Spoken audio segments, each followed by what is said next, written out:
Could Red Bull be Chelsea's new front of shirt sponsor? We've got some good updates regarding Chelsea players recovering from injury and some mad stats around Estevão so far this season. So we are nearly at the return of the Premier League. I'm Daniel Charles. Welcome back to the show.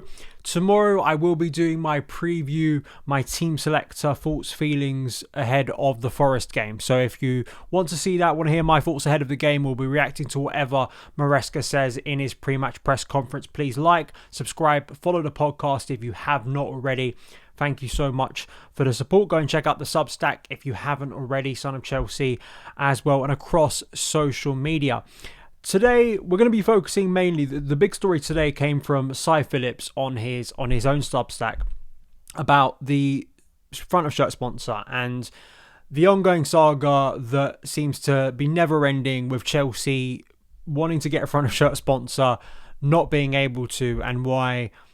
I mean, we could have another situation of another whole season without a front of shirt sponsor. And we've had many names being touted pretty much since the takeover happened in 2022. None of them have come to fruition. We've had the Mac, we've had Infinite Athlete on there for shorter periods of time, but we're waiting to see if Chelsea can finally secure that massive front of shirt sponsor. But it's not just kind of light-hearted or a flippant thing. There is financial reality here of why Chelsea do need to secure one in competition with their rivals, and it also links back to the whole stadium conversation as well. So Cy Phillips reported Chelsea in talks with Red Bull and Oracle regarding a new front of shirt sponsor. The hold-up, apparently, the reporting is that it is not due to money or contracts in terms of a new sponsor, but the uncertainty around what kind of penalty Chelsea will incur from the Premier League charges. Now, of course, we had that recently where we spoke on the show about the investigation into Chelsea. What will be their punishment? Could it be a points deduction? Could it be less? Will it be just a financial penalty? Until that comes to fruition, until we actually get the final judgment, we're not entirely sure. But Red Bull, obviously, there is whether Red Bull would be on the front of Chelsea's shirt, I think would be an interesting conversation because, of course, their heavy involvement in football already, and also the connection. We spoke about multi-club in my last podcast. Obviously, Red Bull's very heavy influence and kind of leading charge on the multi-club model that has now grown a lot more prominent within world football. Oracle as well, their involvement in racing along with Red Bull. Again, Oracle, we will see whether it comes to fruition. I mean, we've heard Qatar Airways being talked about as far back as that Paramount deal, I believe it was in 2023. There have been so many names, so many companies that have been linked that could have been on the front of Chelsea's shirt.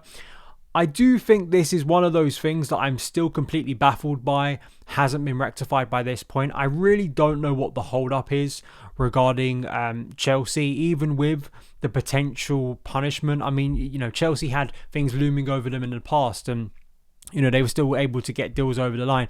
I don't really understand it, especially once you've got Champions League football, you've got Club World Cup football, you've got the Club World Cup. It's just quite puzzling to me with an ownership that has talked about how great they are on a sponsorship point of view, how they've gone into, 3 consecutive seasons without a front of shirt sponsor. We effectively, almost with the exception of the final 7 games, went through the entirety of last season without a front of shirt sponsor. And there is, again, a financial reality here. Because as football financial expert Kieran Maguire said recently, you know, despite what fans think about what the shirt, what the sponsorship is, whether they like it, whether they don't like it, Man United are getting around £70 million a year from Snapdragon. Liverpool have got a really good deal with Standard Chartered, and Spurs are probably on around 40 million. That's his estimate with their current sponsors and so on. It does create a bit of a gap, and he says you add to that the fact that Chelsea get lower match day receipts compared to the big 6 clubs, and it means that they have to overwork, in my view, as far as the transfer market is concerned, in order to be competitive.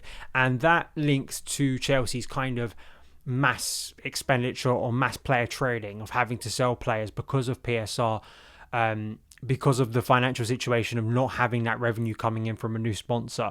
But Chelsea pride themselves, or this ownership pride themselves, on being pioneers in this aspect, or at least, you know, people who should be calculated, should be getting these deals online. It's why we've seen so much change in the boardroom, not just on the pitch. I mean, we've seen recently people hired at Chelsea to sort this issue out have basically been removed or moved on because they haven't got the job done. So it's something that absolutely needs to be done because it has a knock-on effect. I think to most fans, we care about the football, but it does have a knock-on effect, potentially to Chelsea's transfer policy, to who they need to sell, who they maybe might not be able to sign in the transfer window because of those regulations. So again, I'm quite baffled it's taken this long. Will it be Red Bull? Will it be Oracle? Will it be someone else? I just think it's quite farcical, really. We're nearly at 2026 and this still hasn't been resolved. It is good news, though. Nazar Kinsella reported for the BBC that Chelsea's desperately needed reset has gone quite well, with Caicedo, Joao Pedro and Reece James bypassing international duty through tiredness. Cucurella and Enzo Fernandez both missed matches despite being called up. Tosin and Wesley Fofana are expected to return from injury, while Cole Palmer is back in November. We know, of course, spoke about the other day that Fernandez withdrew from international duty due to an inflammation of the knee. But apparently, this is from what Kinsella says today, there is an expectation he will be fit to play on Saturday. So in some ways, the international break has come at the best time for Chelsea. I kind of did think that even after Liverpool. Sometimes when you win a game in that nature, you kind of want to capitalise on the momentum. But given the block of games that came before it and the fact that going into that Liverpool game, we didn't feel that great. It felt like we were kind of scrambling and stumbling to the international break. I still do think it was a good one, mainly because of the injury crisis that had been building and the number of players that had different issues. So hopefully those things have been rectified, because it's really important, because literally it kicks right back into gear, and it's actually a short period in terms of weeks until the next international break. So we've got to cram in a lot of games. So for Enzo Maresca, it's a blessing if he can have as many players back as possible. I wanted to wrap up today's show speaking about Estevão. I just saw this. Estevão, only at 18 years old, his first Premier League season. We spoke about the numbers last week, and they very much revealed how creative Estevão is being so far, despite not playing huge numbers of minutes for Chelsea. And hopefully that will start to change, I think, from Saturday. But some of these numbers, I just think, demonstrate why he needs to be starting regularly and how impressive he's been in English football so far. So versus Premier League winners per 90, and this is from Data MB. Expected goals plus expected assists, he's top. Non-penalty XG plus expected assists, he's top. He's top for expected goals, top for non-penalty XG, top for cross accuracy. I mean, don't even need data for that. You can tell by the eye test of that cross he played for Enzo Fernandez where he hit the post. And expected assists, second. So that's versus Premier League wingers, which I think is really the only comparison you can do, fair comparison. And of course, he's competing with some really good players. Some players a lot older than him, a lot more experienced, a lot more noteworthy in terms of their years of experience and pedigree within the Premier League. That is great reading early on. Again, you have to broaden that out, that with a lot more minutes that will maybe even itself out. But I mean, if it doesn't, it just speaks to the ridiculous talent of Estevão Willian, and he is one of those players who has been a lot more active on international duty than some of the other players we just spoke about. However, hopefully he will be raring to go at the weekend against Nottingham Forest. So that is where attention is now going to turn.